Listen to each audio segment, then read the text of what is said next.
This episode, I'm joined by Aaron French, who is a post-doctoral researcher in religious studies at the University of Erfurt in Germany.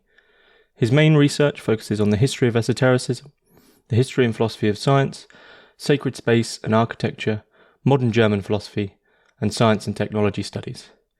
In this episode, we discuss his dissertation, Disenchanting and Re-Enchanting German Modernity, with Max Weber and Rudolf Steiner. I'd like to say a big thank you to my paid patrons and subscribers for making all of this work possible. And if you would like to support Hermitix, keep it running indefinitely, and gain access to some exclusive content, then please find Patreon links in the description below. Otherwise, please enjoy. So, Aaron French, thanks very much for joining us on Hermitix podcast. Thank you for having me. We are going to be discussing your thesis, Disenchanting and Re-Enchanting German Modernity, with Max Weber and Rudolf Steiner. So this was written for your doctorate dissertation. Yeah, that's right. So just before we jump in, I mean, the title itself is fairly self-explanatory, so I won't give a synopsis of the work here. I mean, Disenchanting and Re-Enchanting German Modernity of Max Weber and Rudolf Steiner, which would be the two principal figures that we're really having a dialogue with in this conversation, and basically this idea of re-enchantment in relation to their work. But before we do so, just tell us a little bit about your work and what it is you do. Yeah, thanks. And yeah, thanks again for the opportunity to talk about this dissertation. I've been working on it for a while and it's finally done. And so I'm now eager to start sharing it and discuss it with people and see what comes of it. But prior to working on this for the last 3 years or however long it was, I was a doctoral student. And before that, I was actually a fiction writer. So I've worked in as a fiction author and editor in kind of weird fiction and supernatural fiction, stuff like that. That's sort of my passion. And I guess it's kind of a hobby at this point, partly because I didn't so much make a career of it per se, but I wanted to keep doing this nonfiction or this fiction and genre work, and at the same time have some kind of a career. I sort of didn't really have a good direction to go. I wanted a career in writing, so my thought was to go into teaching, into academia. And this was also because I'd gotten really interested in the history of esotericism and the history of Western spirituality, not just Western spirituality, sort of global spirituality, I guess. And these two worlds for me started to kind of merge. My interest in supernatural fiction and my interest in esotericism and spirituality started to merge. And this eventually just kind of wound me up in a religious studies program, in a doctoral program, studying these things. And finally, this dissertation is kind of the result of that journey of mine. But at this point, I'm a lecturer in Germany and in religious studies, and still working as a genre fiction editor and writer. But I guess what my focus is, what I do in terms of being a scholar, is the history of esotericism. Of course, it's not just that, but that's kind of where I position myself within religious studies. Do you tackle a specific era in esotericism, or yeah. Modern, yeah. So modern, and usually I stick to English-speaking or German, French-speaking contexts, stuff like that. So Central Europe or the Anglophone world. I mean, I should probably leave this question until after we finish recording. But do you tackle any Gurdjieff? I have. He's always on my radar, of course, because he's such an influential figure. And I did also see that you had been sort of going through some of his readings on your podcast here, which was really fascinating. He's like Steiner. He's someone who is, at least for me, a bit difficult to kind of penetrate in any superficial way, really at all. You have to really sort of get living it to understand what the hell's going on. But it's funny that you say that, because I did just, even though he's always been on my radar, I finally did have a chance to write about him recently, and I wrote an article that will be published in a Czech religious studies journal this summer, and it's about technology and esotericism and transhumanism. And so I focus on the transhumanism movement in this essay, but I talk about three esoteric movements that have parallels in a certain sense or at least resonances which are interesting to explore. And one of those is obviously Steiner, which you can see in my dissertation. The other is the Temple of the People in California, which has connections to Silicon Valley there and the development of chip manufacturing in the area and all this. And then also Gurdjieff was the other one. Seems maybe an odd third choice, but there are some interesting connections also with the Gurdjieff work and thinkers in California, like Steve Jobs and things like this. So I kind of and again, it was funny because when I wrote about him, it was the least developed part of the essay because I was so unfamiliar. And during the review process, I had to really go find some better material. And I, even now, I still don't feel like I fully understand it, but I'm quite intrigued about it, I must say. Okay. Well, maybe we can talk about that afterwards because otherwise we'll be here for hours. But speaking of, as you wrote that paper on a group of three, speaking of threes, I do have to ask you the Hermitix question. You can place three thinkers, living or dead, into a room and listen in on the conversation. Who do you pick? Yeah, I love this question, by the way. This is always a lot of fun to hear what people say about this. And so I thought about it a lot. And of course, I would put Steiner and Weber in the room. And there's like about 1,000 ways I could answer this question, but I would just answer it in terms of my thesis, I think. Meaning that if I wanted to solve a particular problem or question related to the thesis, then who would I put in the room? That's kind of the way I narrowed it down, I suppose. And so I put Weber and Steiner in there, and I would put another person in there, a German writer who was a contemporary of both of theirs, named Ricarda Hoch. And she was a poet and writer and a historian. And the reason why I want all three of them in the room is because I want to see what the connections are and basically to see if I'm totally off the mark with my dissertation or if I'm right. That's basically what I want to see. So if I see Weber and Steiner talking with each other, do they find common ground? Do the ways I tried to connect them, would they also connect in this way? This is something I'd want to look at. And Ricarda Hoch she wrote a history of Romanticism at the time, and she's a kind of in-between figure that she was friends with some anthroposophists, but also good friends with Weber's wife after Weber died. And she sort of straddles both worlds in a way that I feel like there's one particular part of my dissertation, which maybe we'll talk about, where I tried to perhaps argue that, because Weber knew about Ricarda Hoch, that I tried to argue that he perhaps picked up a very specific phrase from her, from a book that she wrote about the history of Romanticism at the time. And of course, I just want to ask this question: is that where you got it? And then ask her, did you send him this book? Something like that, because there's no textual evidence I could find about it. I see. Well, the room itself sort of draws in my first question, so we can sort of focus on the room and this first question, which is, I mean, to me, I mean,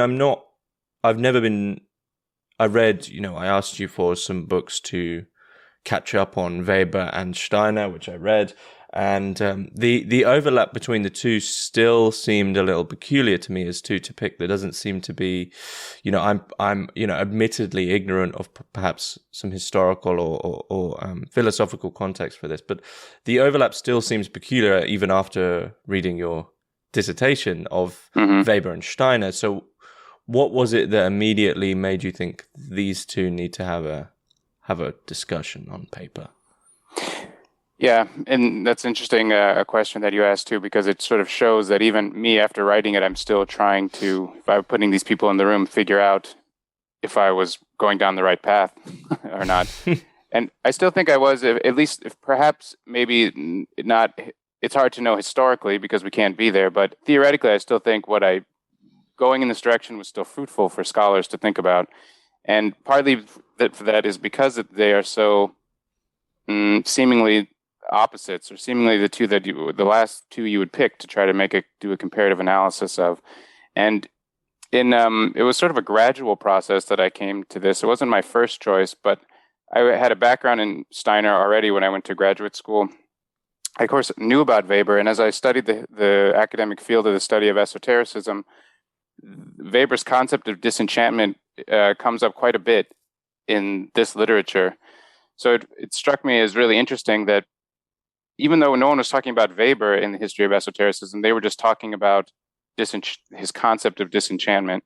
And so I thought that it was quite interesting that his work seemed to be so generative or so fruitful for this particular field. And that always just kind of struck me as maybe perhaps important or worth following up on. And just during my my graduate student experience, I suppose I got some advisors who also worked on Weber. I was kind of the Steiner person, and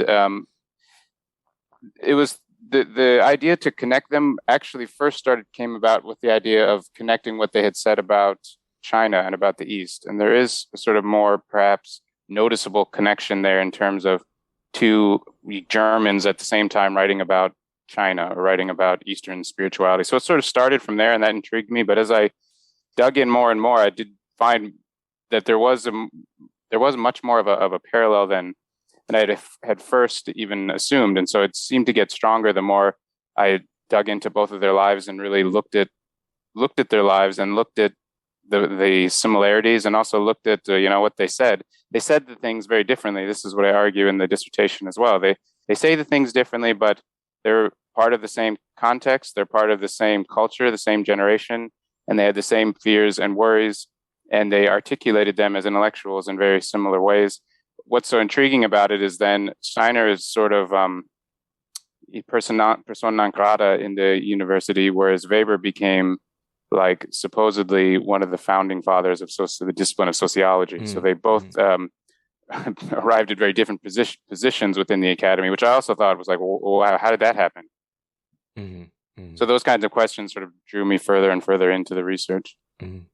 But when I came to Germany, sorry, just last thing, one thing that also struck me is this was an odd comparison in the United States, but when I came to Germany and told German scholars what I was doing, they had no idea about this. They thought I was just a nut or something. I mean, and as you say, they're almost both examples. I mean, I'd love to read someone to write a book on a history of this, but they're both examples of these people. And, as I was reading Steiner's biography by Lachmann and things about Weber, as you say, the father of modern sociology, in their day, they are both absolute giants. You would know them if you were in any field or sphere, even remotely related. You would know of them, and there's a massive array of figures like this, like Bergson is another example, or just these figures that when you finally read their work, you realize that almost as soon as their death happens, this huge like beacon of light, which was just blazing while they're alive, is just somehow disappears. And it's always very strange to wonder why that happens and why thinkers come back when they do. Obviously, you mentioned this connection with China and both how they theorized of China, but is there any actual sort of, we could say, like definite connections that they're both drawing on, influences that they both had that might be a starting point for both their works, and yet they both, diverge, obviously, quite drastically? Right. I mean, it's in a very general sense that could be said about a lot of the thinkers that I'm sure you just had in mind in what you were talking about in terms of just the history of German philosophy and German Romanticism. I mean, in my thesis, I do try to argue that both of them are heavily following the Romantic tradition of thought, which is pretty, self-explanatory with Steiner perhaps, but maybe less so with Weber until you really start to dig in a little bit more into what he's saying. But in a kind of general sense, obviously Kant was super important for Steiner and for Weber, but although he was a little bit more drawn to the neo-Kantian movement, or at least influenced by it, whereas Steiner is a bit of an autodidact also, which is kind of interesting. And so he in the biography, I talk about how he just kind of, as a teenager, just walked around this small village in Austria with the Kant's Critique of Pure Reason under his arm, trying to make sense of it, sitting in the train station while his father was at work. So it's a sort of interesting, very personal relationship there between Steiner and Kant. Weber also read Kant, but he didn't, I don't think, walk around in Berlin with this book or something. It's a very different upbringing in a certain sense. But he, of course, read Kant, and he then was drawn to the Neo-Kantians in Heidelberg and in Freiburg. And so there's Kant is in the background, of course. They're both responding to Kant, and they're both also responding to Goethe, which is quite important for Steiner and for Weber. Both they had a deep interest in Goethe, and it's another case of where this is more obvious on the surface of Steiner, and for Weber it's a bit perhaps more hidden or in between the lines. You have to read his letters or what he's actually saying rather than his writings so much to kind of see his influence, or even look at his biography. And again, that's why I added the biography chapters so one could see where they were reading. So, and then Nietzsche is the final one. And the Nietzsche is a bit more controversial for Weber because there's kind of debate about whether or not Nietzsche influenced him or not.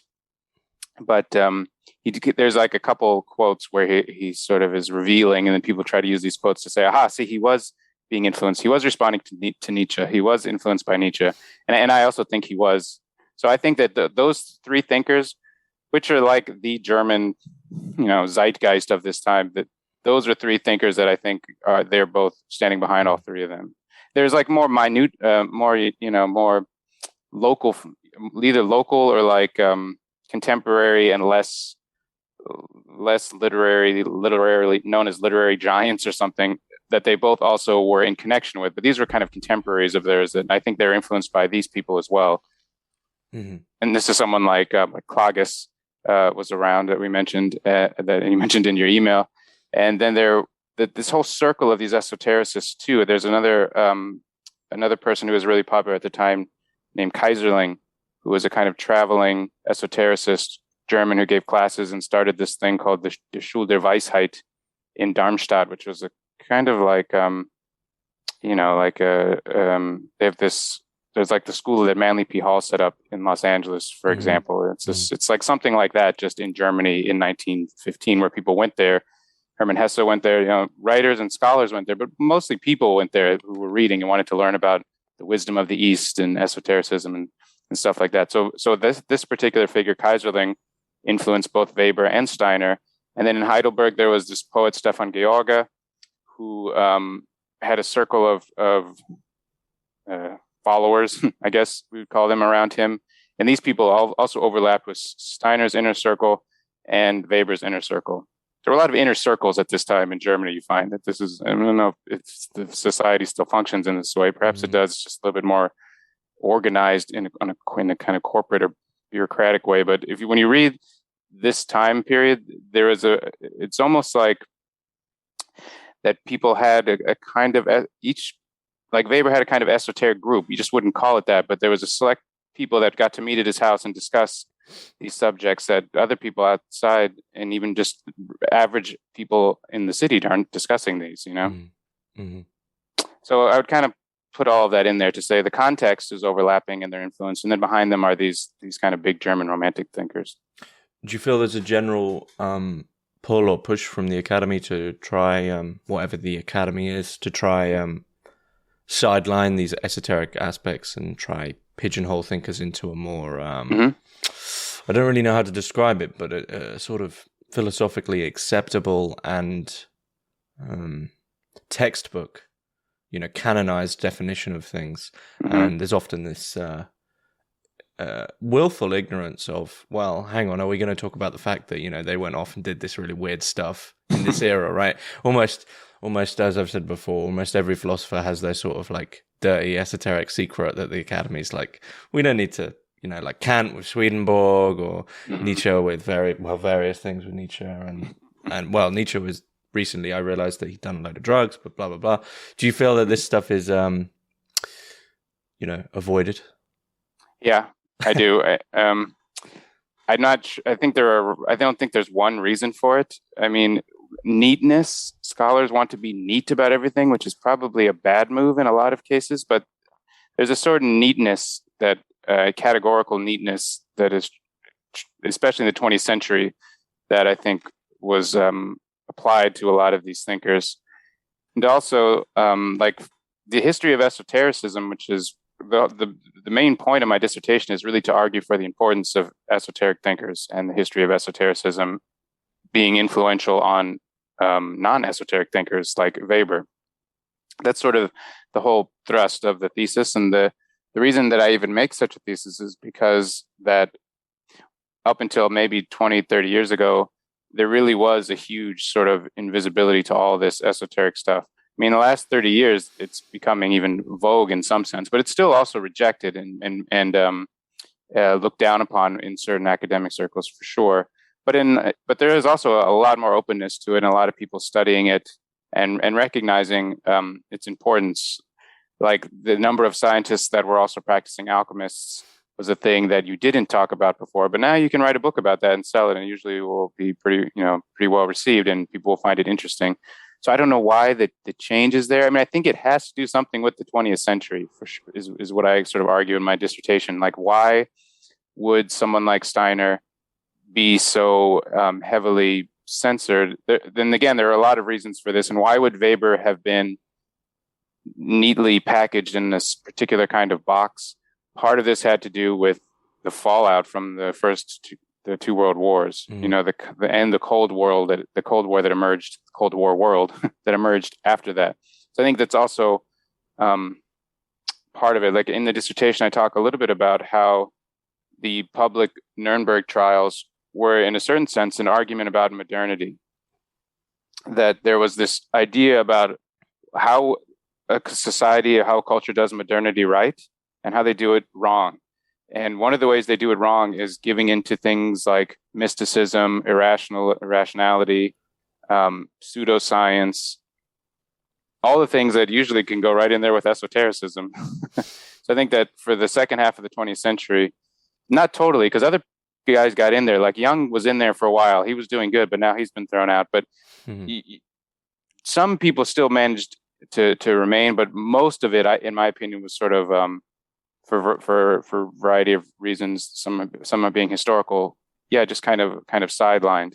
But within the last 30 years, and of course this began in the 60s, but in the last 30 years, a really big push, I think, a really big interest in esotericism within the academy has now shown itself. So it's changing.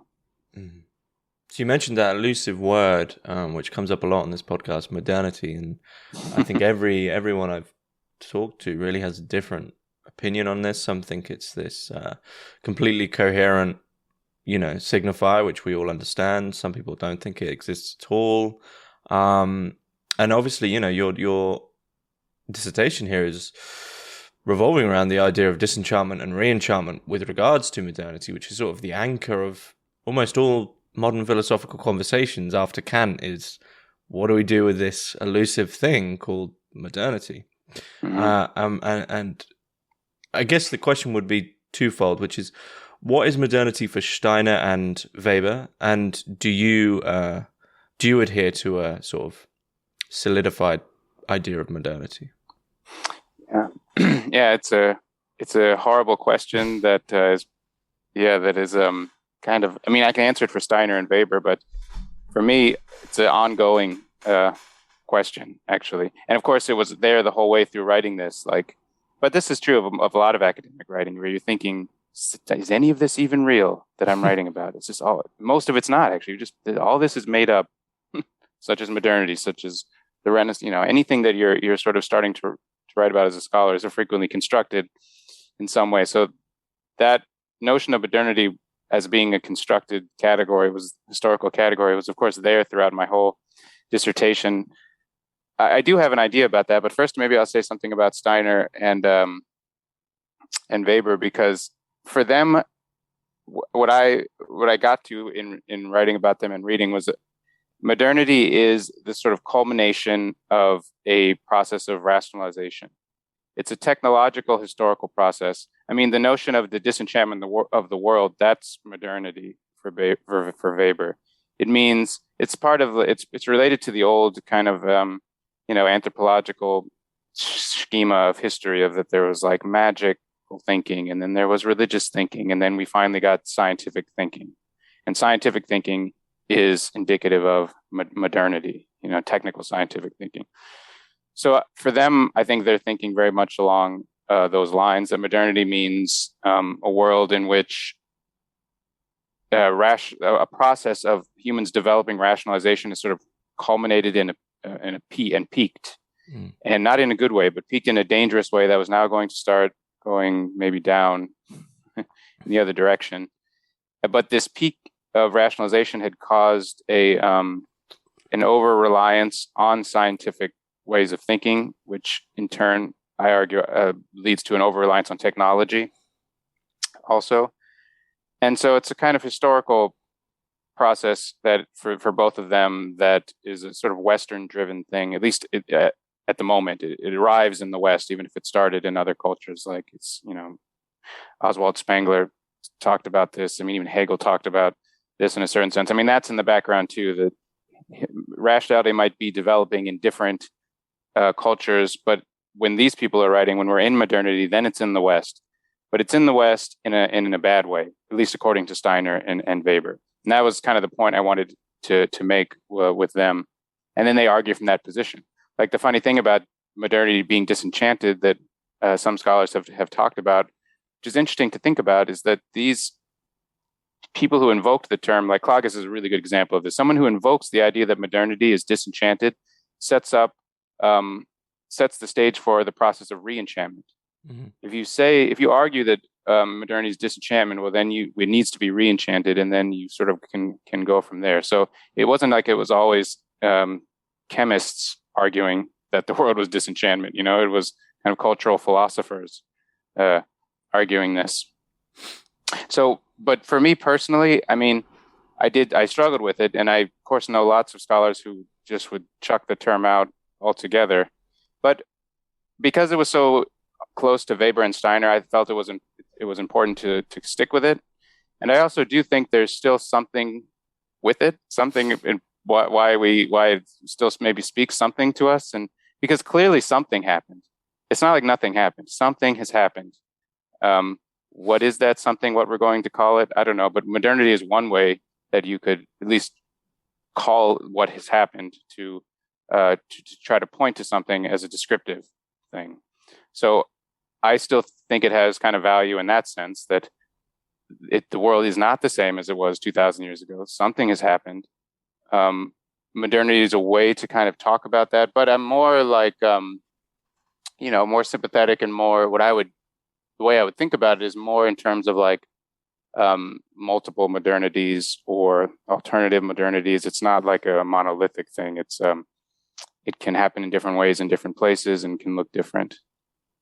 Mm-hmm, mm-hmm. I mean, of course, Klages, as I understand it, didn't believe modernity could be re-enchanted. He just spoke about disenchantment and said, look, I'm from another era, but that era's gone, right? And my consciousness is from another era, but, the Pulaskian worldview, it's like, well, that's gone, right? We can't get that back.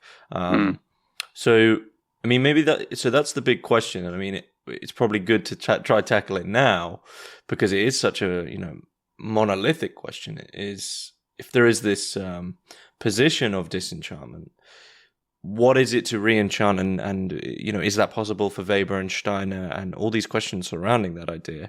And I don't know exactly where we'd begin, but I guess it would be, what is it exactly that is being re-enchanted?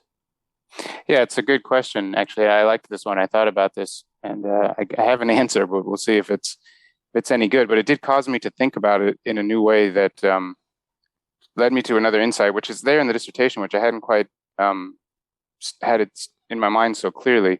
And Klages is the example you bring up is also sort of related. I mean, I don't know enough about his work, but if the argument about why philosophers would be arguing for disenchantment is the notion that if the world is disenchanted, the modern world, it means it's impossible to go back.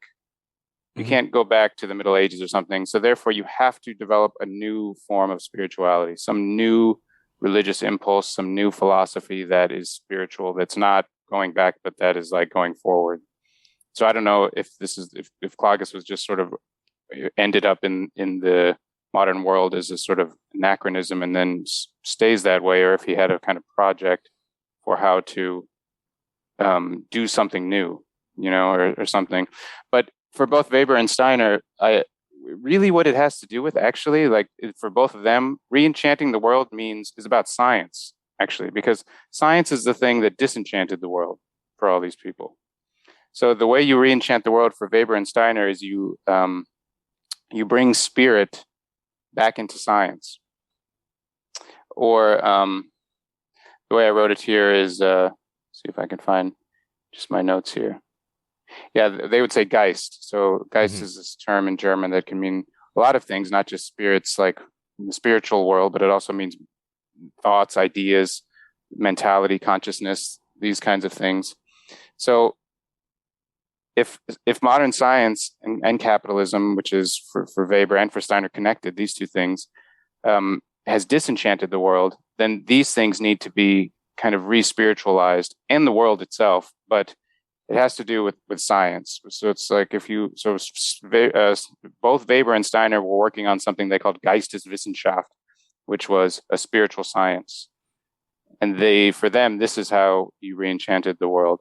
And it's interesting because I knew that's what they were doing, but I hadn't quite narrowed it down so clearly until you asked your question, that they were both, it was about science. It wasn't, even though like for Weber, he went to Monteverita, I talk about in the dissertation, which was a kind of hippie commune, anarchist, spiritualist retreat in Switzerland. So there is a kind of practical thing, of like going and living in a different way, entertaining different ideas. But for both of them, that's not really what like the solution was. The solution had to do with science.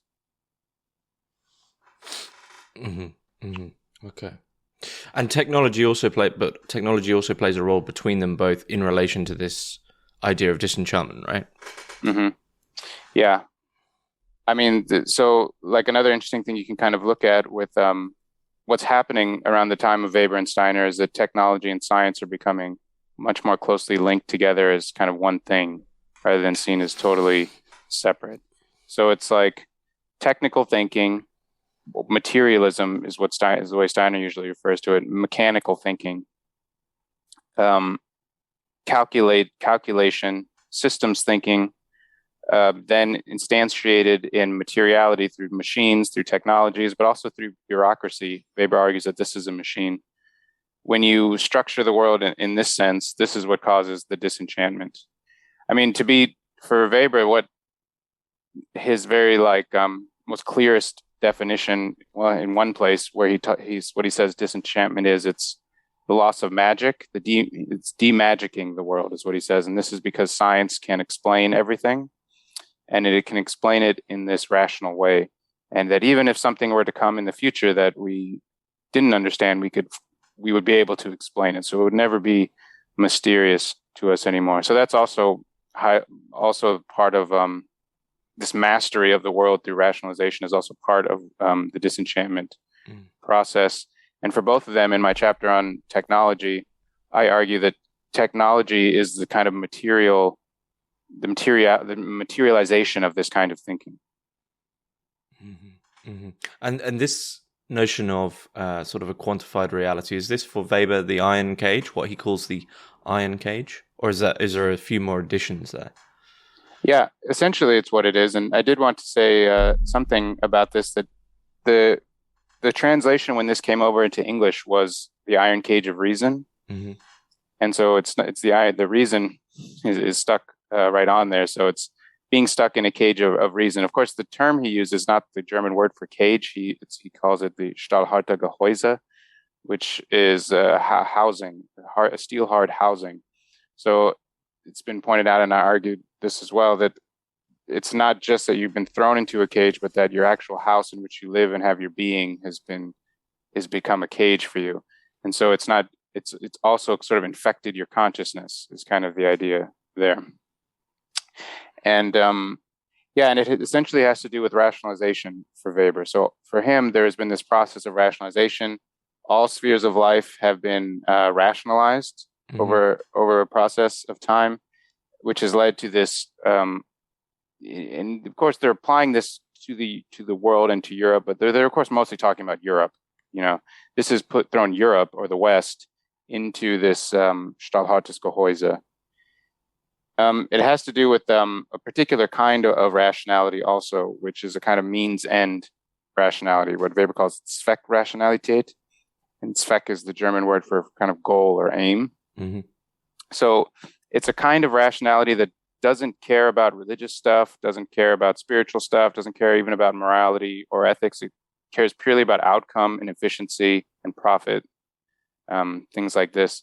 So it's this kind of rationality which has kind of been developed in the West and has taken over the West. And of course, Weber sees himself in a certain sense as trying to fight it. And he says if he doesn't win, then he has this kind of doomsday scenario for how the West will end up. Steiner has this as well. But it's this Zweckrationalität, which I compare to Steiner's idea of materialism, which has encaged the West. The further caveat to that is that, or the further addition to that, is that this Zweckrationalität is then also, for Weber, getting into politics, and it's also gotten into the state and into state organization and into the bureaucracy. So he writes a lot about bureaucracy, which he calls a living machine. Mm-hmm. He calls the device a dead machine, the loom or the automobile or something. This is a dead machine, but the bureaucracy is a living machine. And within this living machine that functions only on this Zweckrationalität, that you're just a kind of cog. The machine functions the way it's supposed to, and every person in this is just a kind of cog in the machine that can be replaced. And it's all just about obedience and following the schema of the system. So there's no deviating without consequences. That you just kind of have to follow this bureaucratic structure and these rules and limitations. And so this for Weber is a kind of loss of the human Geist, which is can be more spontaneous or cares about things like religion and emotion, and has more to it than just this. What's the most efficient way we can do this, and what's the most benefit we can get out of it, and hell with all the rest. So that's the kind of iron cage, and of course he doesn't say that it's like a finality, like we've arrived here and now it's done. His argument is that we are putting ourselves here, and if we don't stop, it's gonna get a lot worse. Here's how I think it's gonna get worse. So.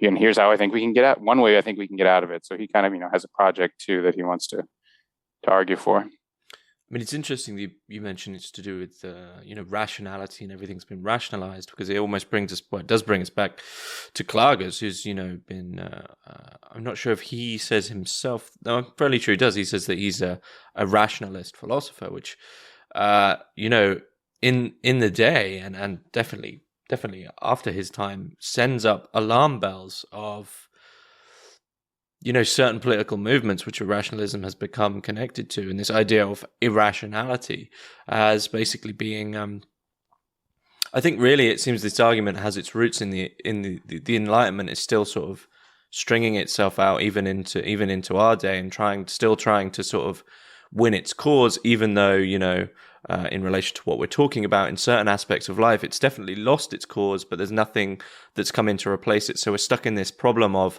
well, the Enlightenment values have failed. Like rationality can't suffice in every single aspect of human life. In certain areas, it's quite helpful, right? It's a rational thing to say.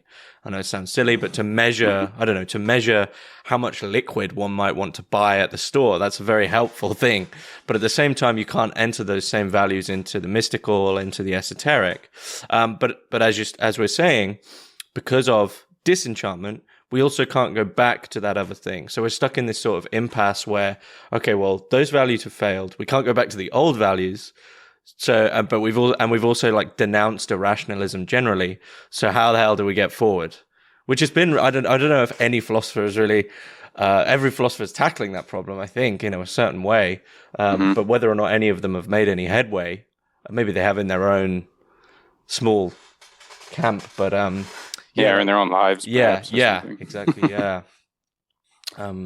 It's really interesting too, because none of them say like, well, we should just like go full blown. The way to solve this is let's just go full blown. I guess some people said this, but Weber and Steiner did not. People like Klages, these sort of intellectual esotericists, did not usually say this, that we should embrace full blown rationalism.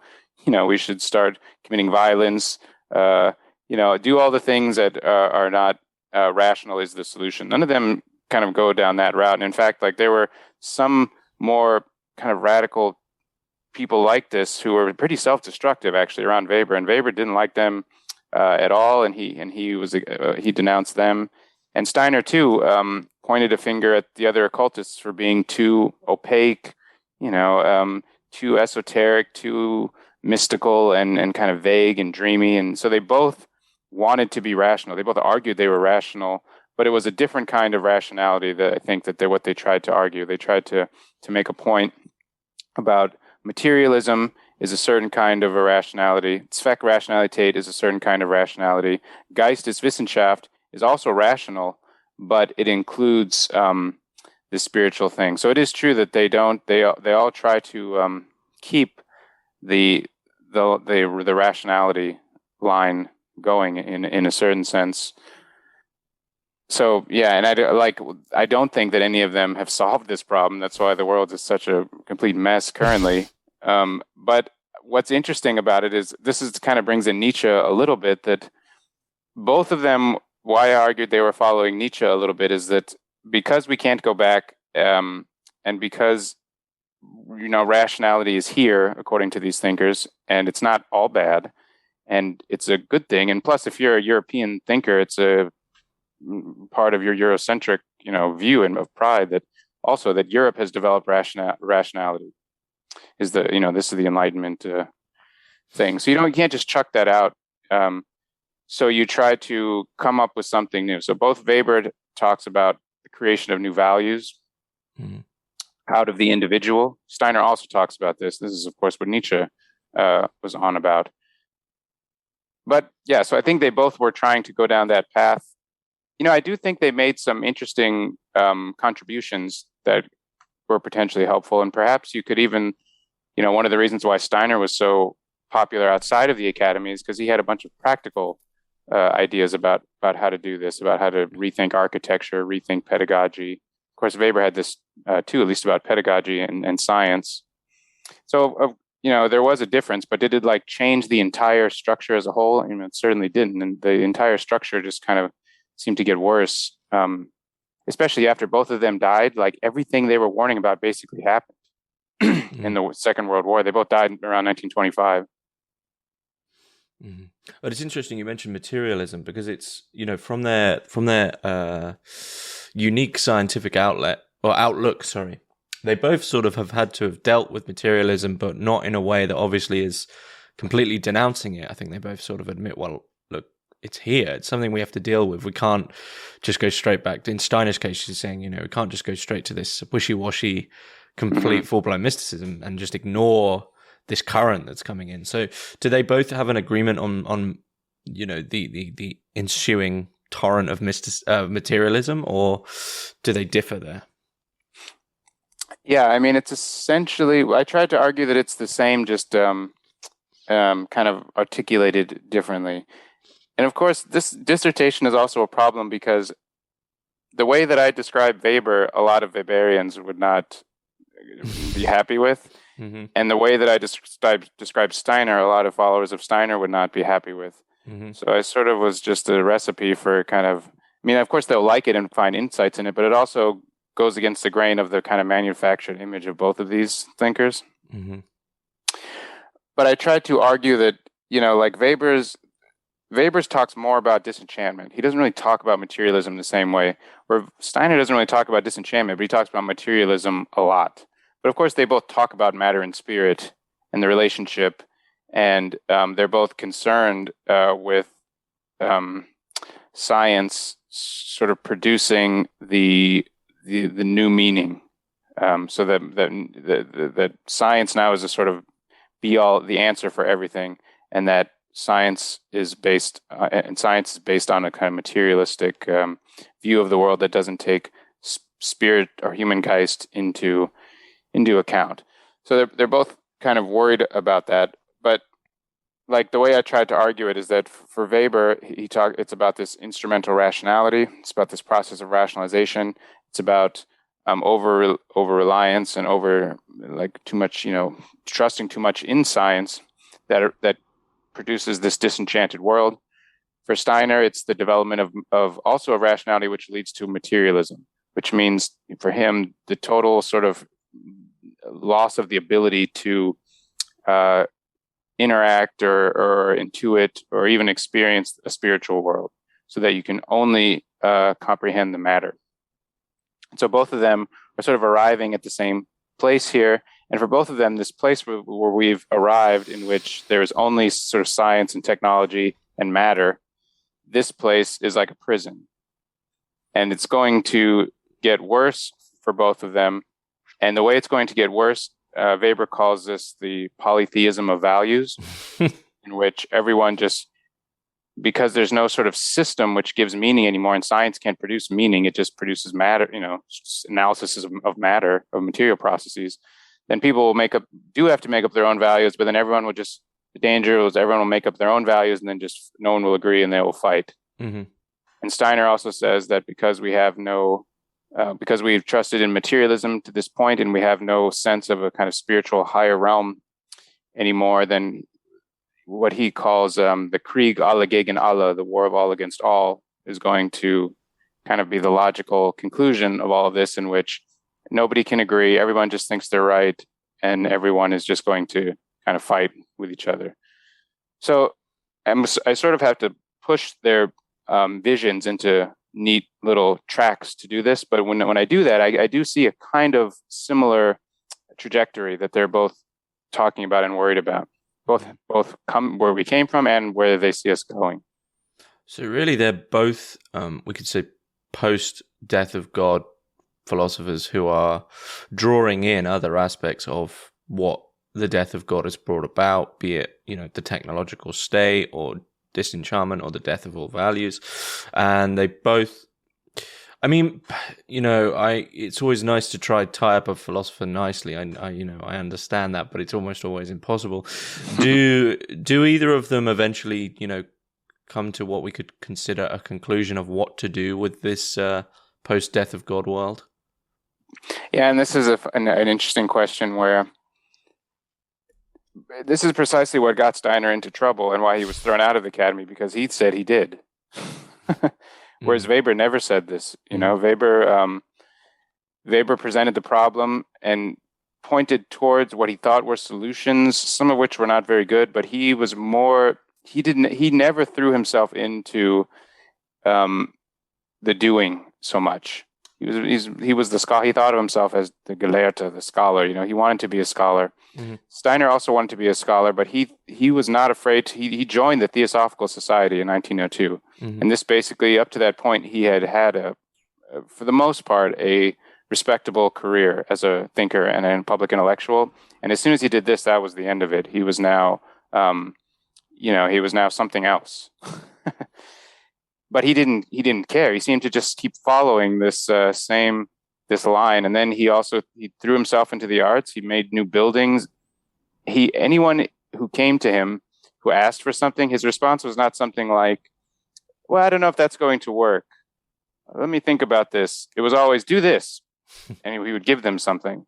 God knows if it worked or not. But so it's just interesting that Steiner did, in a certain sense, and I argue this is how I kind of end the dissertation, that even though they're similar, Steiner went for it, actually, and whether or not he was successful or if there was problems with him going for it is another issue, but he definitely went all the way in, where Weber pulled back at a certain point.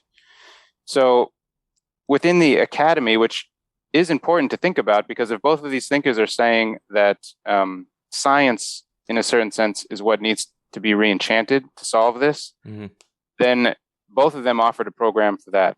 And of course, now we can say that to some extent, Weber's program was picked up. We now have a discipline of sociology. And I don't know if that fixed any much either. We do not have a department of spiritual science where people learn to become clairvoyant and interact with spirits, that was Steiner's Steiner's solution to science. That science had to be about a science of kind of spirituality, a science of applying the methods. He first of all threw out Kant and said, no, you can develop higher organs of perception and use these organs of perception to analyze the noumenal realm and to learn about it like you would learn the physical realm. But he also has lots of problems, because that sounds really good, and he did throw himself into all these things, but then he acquired lots of followers who all wanted to do this, and none of them could really do it. And he was then kind of seen as the only one who could actually do this. So it like wasn't reproducible. And I'm sure there were in some cases it was, and it's hard to know sometimes like whenever you're dealing with someone who wants to teach you a spiritual system, like Gurdjieff we talked about is a good example. Like what the hell is Gurdjieff really telling people to do? He's telling these weird bourgeois Europeans to do all sorts of stuff, and God knows why he's telling them to do it or what the real outcome is. It's purposefully not sly, but it's like purposely tailored to an individual, first of all, that he's speaking to. And it's also very easily misunderstood because the whole point is to try to get out of the normal ways of thinking about it. So it could also be that Steiner gave this program. The people still to this day sort of don't really interpret it the way he maybe was thinking what he meant by it. And they've all just haven't been able to reproduce it. So maybe that's kind of what happened. But either way, now that I say this, yes, they both came up with something that didn't produce what they probably would have hoped for, actually. Because if I think Weber were around and saw some extent in some directions that sociology went, I don't think he would. That's not what he had in mind either. You know. I mean, it's one of the sort of the most difficult problems of philosophy. Really, is the hermeneutics of especially of spiritual leaders in that sense of, as you say, with both Gurdjieff and Steiner, there is this emphasis on, well, they were only really giving individual.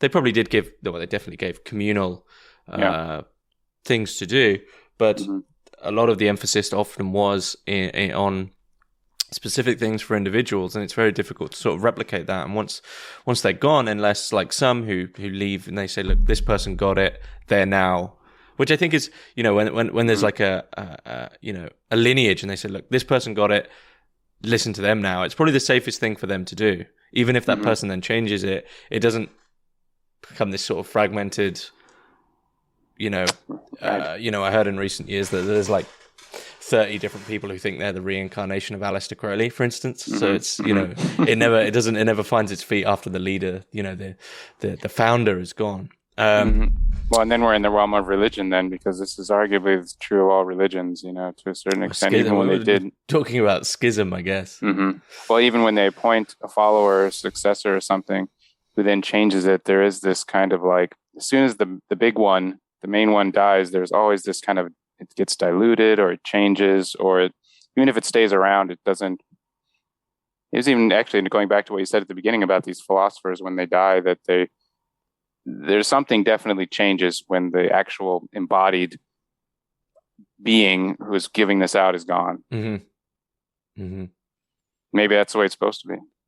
I think so. I think there's a lesson in that of just to say, look, you had this for a time and now you don't get it anymore. Like nothing lasts forever. That's a lesson in itself. And just going back, I mean, obviously, one thing that does really interest me, I mean, if you say Max Weber, most people would know of him because of Capitalism and the Protestant Work Ethic, right? That's his most, I think, almost unarguably his most famous text.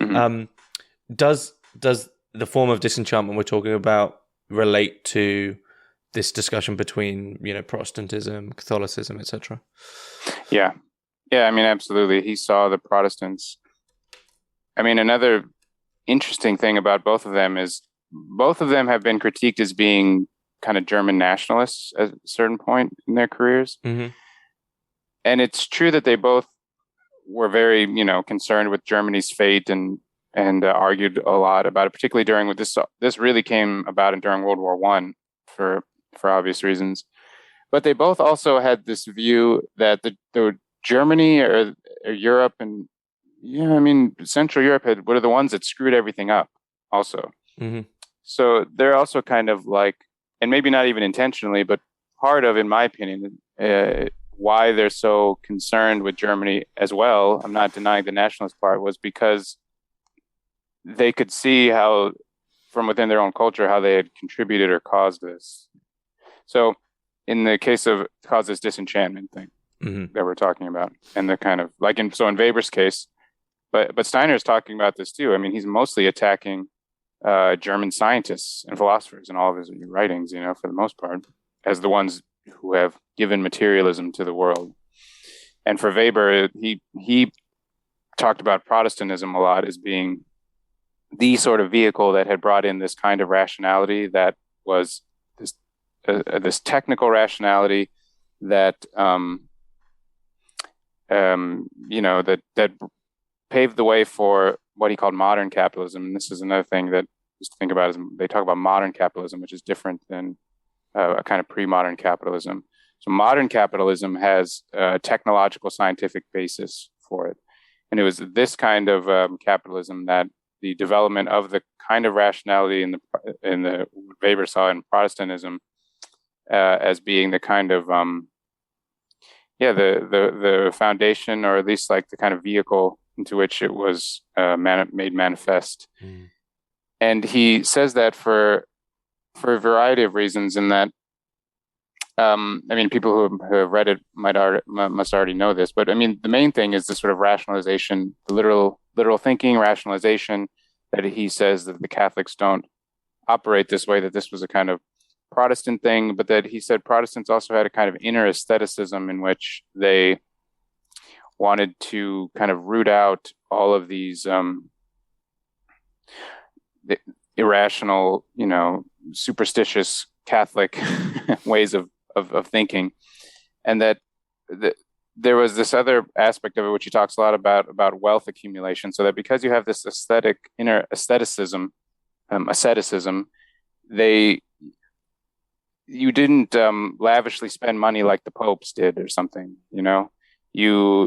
but you didn't go poor, because there was this whole notion of the calling that Weber talks about with Luther, that you wanted to, if you did well in society, you wanted to be a member of society, and you had a calling to your career, and if you did well, it meant you were favored by God. Mm-hmm. So you wanted to do well, but you didn't want to spend the money lavishly like the popes did. So this just turned into a kind of like a cumulative thing where you just accumulated money for its own sake.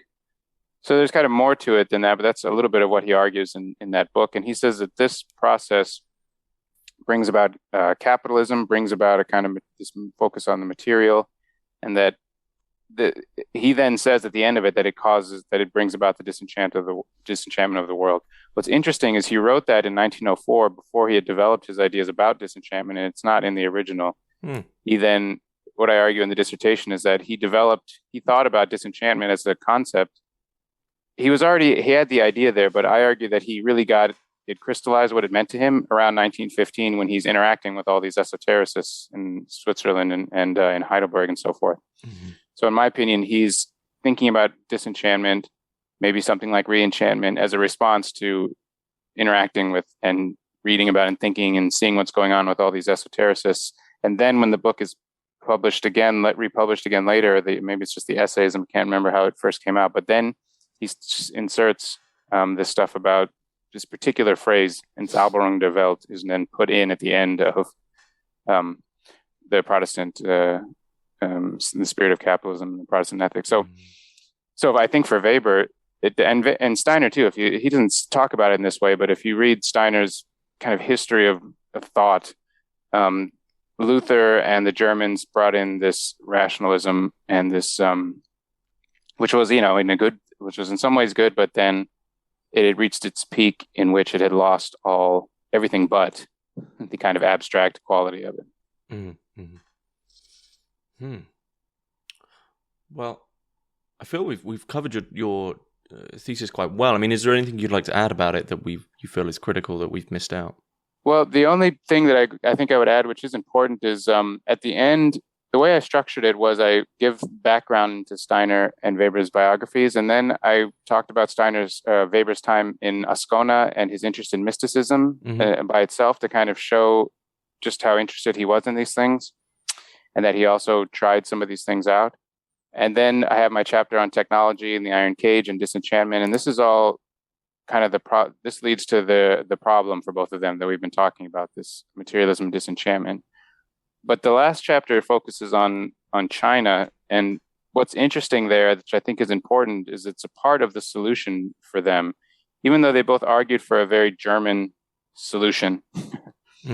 They were both looking, though, to places like China as a way to to develop this solution in Germany, whether or not they really admitted that in the way that I just said it, perhaps.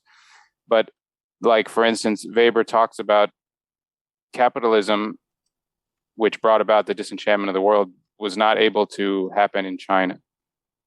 And he says it could only have happened here because of these Protestants and various other factors. But he says that had usually been read as a kind of critique of China in the 20th century. But I argue that this is actually, Weber does not like the current situation of disenchantment. He is a seeker looking for enchantment, and so sees in China something potentially good that they did not develop capitalism there. And he says that there's a different kind of rationality there, which is the Confucian rationality, which isn't the Protestant rationality. And this Confucian rationality, he says, doesn't try to master the world the way the European rationality did, but it was a rational adjustment to the world, he called it.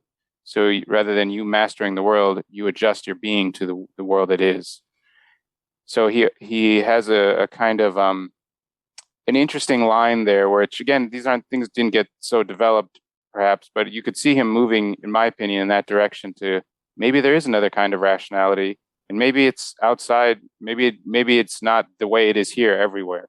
And Steiner does the same thing. He says that the only way that Germans have got to remain Christian, unfortunately, because they're so Christian, and the history is so culturally sort of part of them that it's not like they can all just become yogis suddenly. It's not going to work, even if we try really hard, like the Theosophists want us to do. So it's not going to work. So we have to remain Christian, but it's not. But Christianity, as we can see, this Protestantism has led to this materialism. So this has to be fixed. And the way he fixed it is he said that we are going to bring in the concepts of karma and the concepts of reincarnation into Christianity. And he then also tried to argue that they were there all the whole time from the Greeks. So there is a sort of like both of them tried to say, but I'm not taking this from China. And it's not clear to me if he's saying that just for his own pride, or also if he's telling these 1920 Germans in 1920 that if he's also doing it so that he doesn't get a reaction out of his audiences. I'm not sure. I think there's a little bit of both going on, in my opinion. But he says, like, it's still a German thing, even though but we're going to read, they haven't lost it in China. They haven't lost reincarnation and karma. So we have to read them, and then we have to read it back into our Christianity, even though it was there originally and we always had it. Kind of is a move kind of like that. So where does he write about that? In his Christology books. So he kind of, like, Steiner's career is ridiculously long. So is Weber's. I mean, both of them have wrote a ton.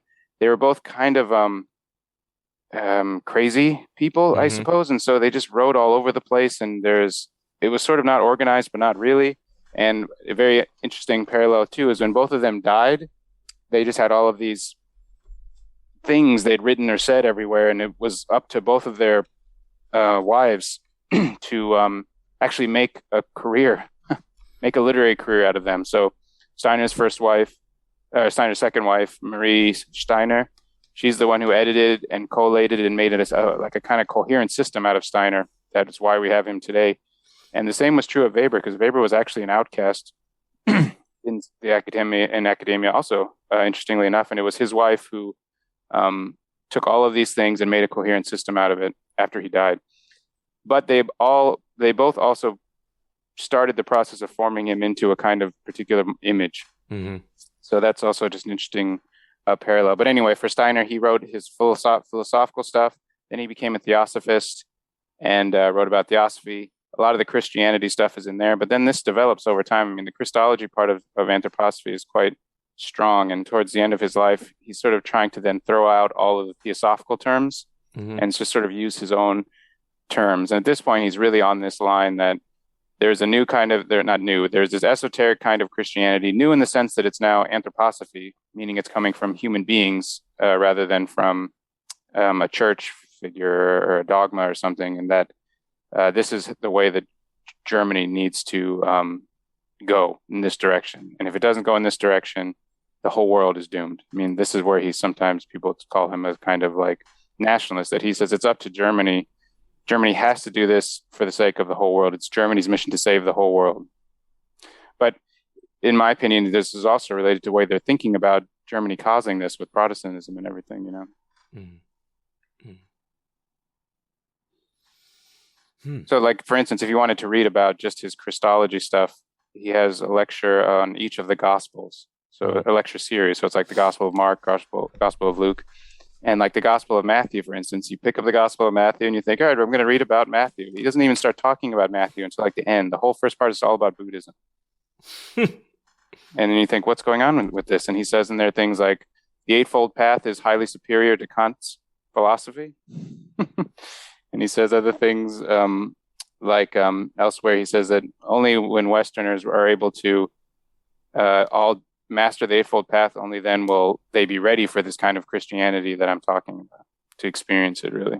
Mm-hmm. So I just bring that in to say that there is this whole other part at the end, which was part of their whole solution, which was leaving Europe in a certain sense and looking to this, it's a bit orientalizing, but I try to argue it's not just that it's like looking to this Eastern wisdom, this esotericism. Mm-hmm. Mm-hmm. Okay. So is there any plans to publish your dissertation, or is it available online, or? Yeah, it is available online. I'm also hoping to publish it. So I have people could read it now. It's available from my university that I did my doctorate at, University of California, Davis. But I also have plans to publish it and hopefully, I don't know, maybe expand it or rework it in some interesting ways. Mm. Okay. Are you working on anything else at the moment?